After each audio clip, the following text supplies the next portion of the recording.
O Gente em Destaque entrevista hoje uma contadora de histórias. Rosemara Santos se dedica a este ofício há alguns anos e tem nas crianças as suas principais ouvintes. Em escolas, nas ruas, em qualquer lugar, o grupo de Rosemara se reúne e logo os pequenos se aglomeram para escutar aventuras de fadas, príncipes e princesas.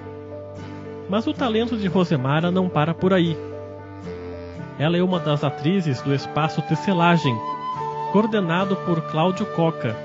Já participou de montagens teatrais inspiradas na obra de Nelson Rodrigues e Plínio Marcos. No programa de hoje, a atriz de 31 anos vai contar sobre o início de sua carreira, da alegria em poder compartilhar momentos de pura imaginação ao lado das crianças, e do Espaço Tecelagem, onde ela tem a possibilidade de representar figuras além daquelas dos palcos infantis. Essa moça de várias faces é a convidada para a nossa conversa de hoje.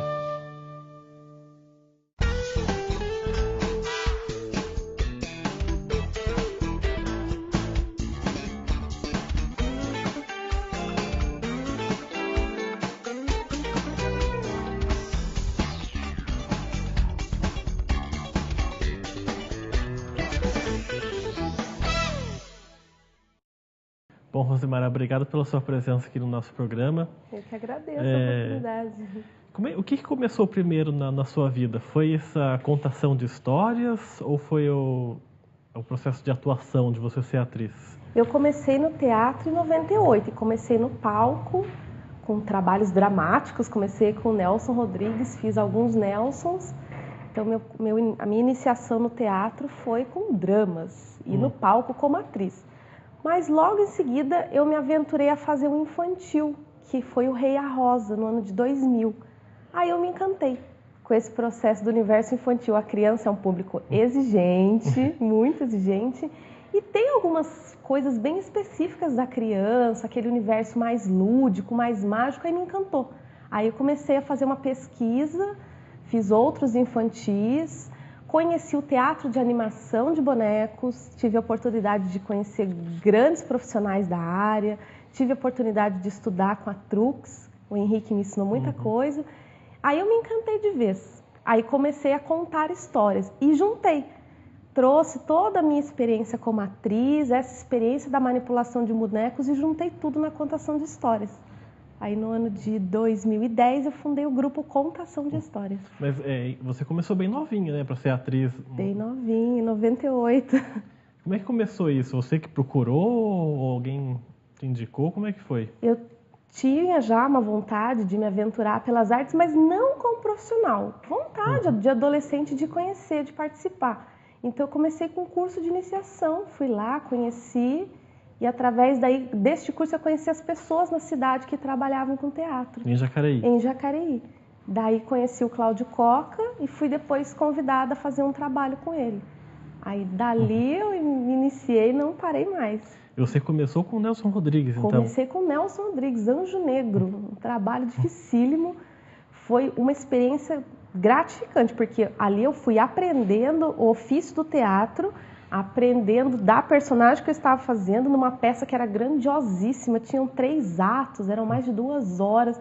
Nelson Rodrigues era um trabalho denso e graças a Deus esse trabalho foi muito premiado. A gente teve sorte de vários festivais que a gente foi, nós fomos muito premiados, inclusive no festival aqui em São José, Santa Bárbara do Oeste, a gente andou bastante com o espetáculo.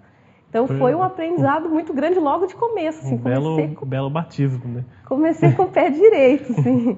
E logo depois dessa peça você já começa a procurar a contação de histórias? Você não chegou a fazer outro trabalho antes de procurar o contação? O Anjo Negro foi nesse período, 99, 2000. Em 2000 eu fiz um infantil, que foi o Rei e a Rosa. Mas era uma peça infantil. Eu tinha uma personagem, que era uma menina Rosa. Então, aí eu conheci já um outro lado do teatro, que foi o espetáculo infantil. Dali que eu comecei a me interessar pelo público infantil. Tem características diferentes, uma obra para adulto e uma obra infantil. Tem especificidades diferentes. Aí eu comecei a perceber essas diferenças e aí comecei a aprofundar meu estudo no infantil. Aí fui fazendo outros infantis.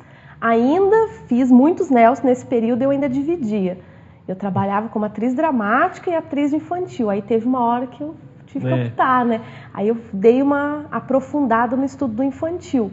Aí dentro desses estudos que eu me deparei com a contação de histórias, que também tem vários ramos. Tem aquele contador que põe o banquinho, senta e era uma vez e começa a contar a história. E tem com cenário, com figurino, com personagens. No meu grupo eu dei uma misturada. Eu tenho uma personagem, que é a Magnólia, e ela conta a história com manipulação, com narração, dá uma misturada nessas linguagens. E como é que você fazia nessa época, você com 17, 18 anos, para dividir sua cabeça, né? Porque era uma parte o Nelson Rodrigues, aquela força drama ali, e na outra parte as crianças. Como é que você fazia para dividir isso? Ai, foi um período bem intenso, assim, ainda estava estudando, eu estava ainda no ensino médio. Mais a escola ainda. Estava no ensino médio, tive uma força da minha mãe, que sempre me apoiou bastante, então eu ia lá para o Nelson Rodrigues, me concentrava. Na verdade, os personagens são muito diferentes, né? Então, quando eu estava lá no Nelson Rodrigues, eu concentrava toda a minha energia dramática lá para realizar aquele trabalho. No infantil já tem uma coisa mais leve, né? Já é um outro trabalho, uma outra concentração de energia. Não é menor, porque a criança, se você não fizer, ela denuncia. Teve uma ocasião que a gente apresentou, estava lá apresentando o Rei a Rosa, inclusive, o menininho sentado na frente, ele levantou assim, olhou para trás, mãe, tá legal ou tá chato? Mãe, tá legal, senta aí. Aí na segunda vez ele virou, mãe, tá legal ou tá chato? Tá legal, senta. Na terceira vez ele falou, mãe, tá legal não, vamos embora. Então a criança não tem meio termo, ou ela gosta ou ela não gosta. Então quando você está fazendo um teatro infantil, você tem que estar ali, inteiro, presente, com toda a sua energia, senão ela vai embora mesmo. Ela vai conversar com a coleguinha, ela vai mexer em alguma coisa. Então também você tem que desprender uma energia. Mas é uma outra energia, né? Para o lúdico, para o mágico, é uma outra vibração de energia. E nessa sua preparação, como é que você lida com a criança? Você falou da concentração, mas tem algumas técnicas que você pode fazer no meio da contação de história ali para aprender a criança mesmo? Ou é a sua roupa, um personagem, ou é um violão que tem na história? Tudo contribui, mas eu acho que o mais importante de tudo é você estar ali. Num drama, você tem lá o seu texto decorado, a luz, a marcação, todo mundo entra, senta e assiste ali o que você está fazendo. No infantil, não que no teatro adulto não possa acontecer, mas no infantil isso é muito mais forte. Se cair uma vassoura, todo mundo escuta, você não pode fingir que não escutou. E a criança, ela pergunta, ela intervém. Interrompe. Então você tem que estar ali vivo, presente, para tudo que possa acontecer. Você tem que, quando você chega para apresentar o infantil, você já ensaiou, a parte técnica já foi. O que você tinha que ensaiar, você já ensaiou, o que você tinha que decorar, você já decorou, a música, você tá tudo lá. Mas você tem que estar ali, não pode ser uma coisa burocrática, tipo apertar o play. Tem coisas que a gente faz no natural, escovar o dente meio com sono, faz algumas coisas meio no automático. No infantil não pode ter esse automático. Você tem que estar ali vivo, porque o que acontecer ali e o que a criança te jogar, você tem que colocar aquilo no espetáculo. Tem que trazer aquilo pro espetáculo. Tem que saber improvisar também. Também, né? Muito. Já aconteceu 1000 situações. No Chapeuzinho Vermelho, que é o trabalho que o Grupo Contação de História está com 2 trabalhos no repertório agora. Chapeuzinho Vermelho e João e Maria. Dentro do Grupo Contação de Histórias, eu conto com a minha companheira Elaine, a nossa atriz, e a companhia do Edson Souza, que ele faz a nossa música ao vivo, a nossa sonoplastia é ao vivo. E já aconteceu, eu como Magnólia, com o lobo mau na mão, para pegar Chapeuzinho, o menino abriu a lancheira e tirou uma bisnaguinha. Se o lobo tá com fome, você comer Chapeuzinho. Eu catei a bisnaguinha, eu comi a bisnaguinha, falei que ainda tava com fome e ainda ia pegar Chapeuzinho Vermelho. Então eles tiram soluções. O problema é a fome? Não, eu tenho aqui, a bisnaguinha com manteiguinha dele, para o lobo não comer a Chapeuzinho. Então você tem que pensar rápido. Então você tem que estar ali, presente. Não é um texto decorado que vai te salvar com a criança. Você tem que estar vivo, porque ela joga com o espetáculo, pergunta.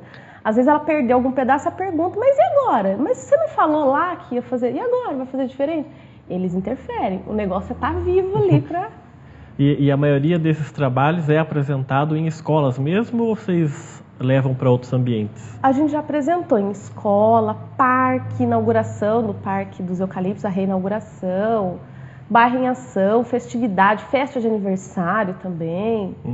E é uma turma de quantas pessoas a contação de histórias? Então, na contação de histórias somos só nós 3. Eu, a Elaine e o Edson.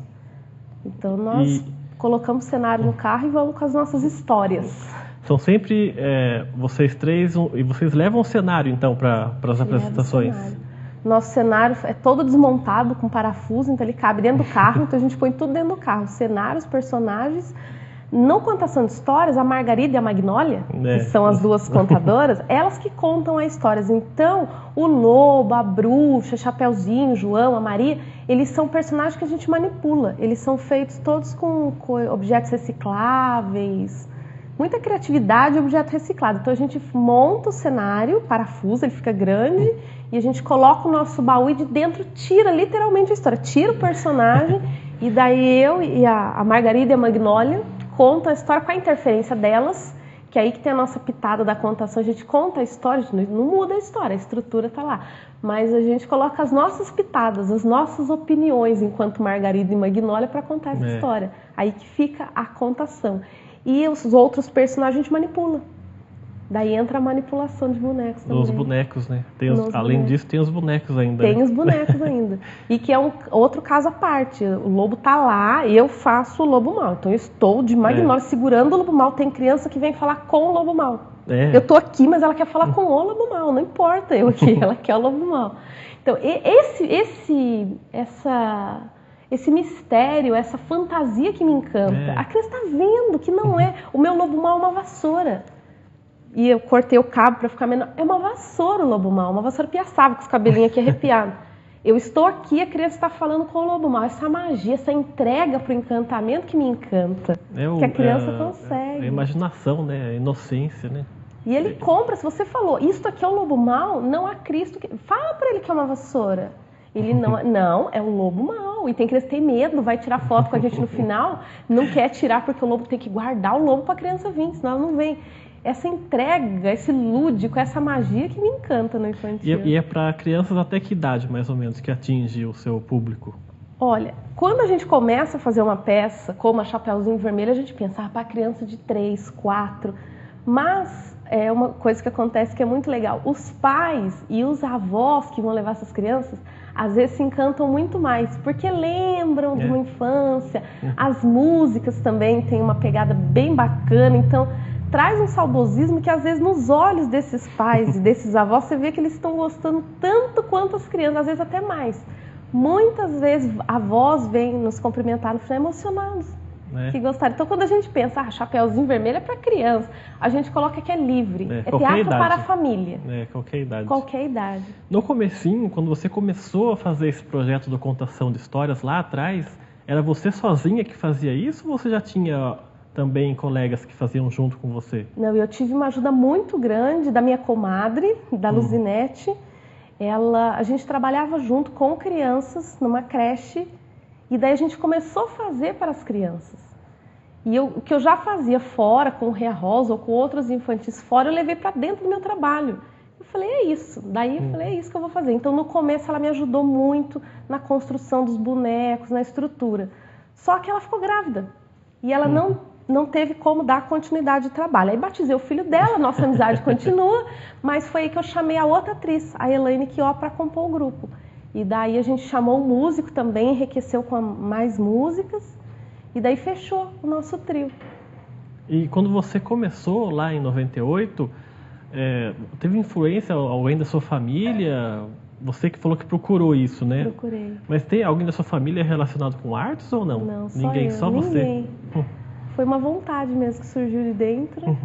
E aí encontrei meu caminho, né? De lá pra cá, nunca mais parei. E além disso, agora da seu trabalho como atriz e o contação de histórias, você também trabalha com Libras, né? Linguagem de sinais. Como é que eu vou lidar com uma criança que eu não consigo me comunicar com ele? Eu sou um professor, de repente, que não sabe a Libras. Eu não sei falar com ele. Ele vai falar comigo, eu não vou entender. Como? Daí gera aquele medo, né?